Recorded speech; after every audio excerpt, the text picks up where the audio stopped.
დიდი ბრიტანეთის მთავრობამ კორუფციაში ჩართულობის ბრალდებით თბილისის სააპელაციო სასამართლოს ყოფილ თავმჯდომარეს მიხეილ ჩინჩალაძეს და სააპელაციო სასამართლოს მოსამართლეს იუსტიციის უმაღლესი საბჭოს წევრს ლევან მორუსიძეს სანქციები დაუწესა. დიდი ბრიტანეთის მთავრობის განმარტებით ჩინჩალაძე და მორუსიძე შეიყვანეს ეგრეთ წოდებული გლობალური ანტიკორუფციული რეგულაციების დამრღვევ პირთა სიაში. ამ სიაში მყოფ პირებს უწესდებათ ფინანსური სანქციები, კერძოდ გაეყინებათ ფინანსური აქტივები და ეკონომიკური რესურსები. ამასთან აღნიშნულ პირებთან ფინანსური საქმიანობა იკრძალება, სანქციების დარღვევა ან მათთვის თავის არიდება კი სისხლის სამართლის დანაშაულად ჩაითვლება.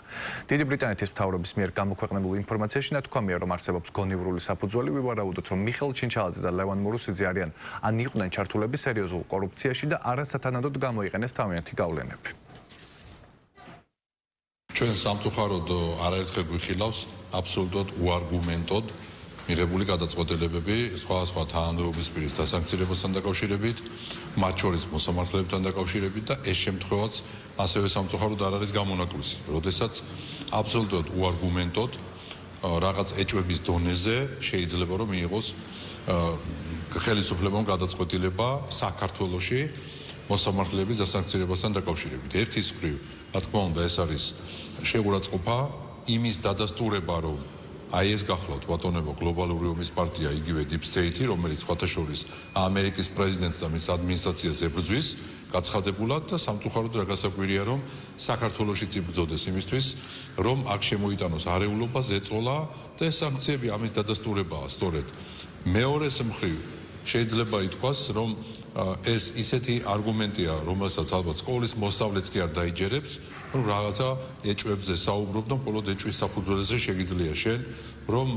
თუ თვლი რომ პარტნიორი ქვეყანა, იმ პარტნიორი ქვეყნის მოსამართლე დაასანქციო. ჩვენ მოტივაცია ჯერ არ გვინახავს, თუმცა ეს იგივე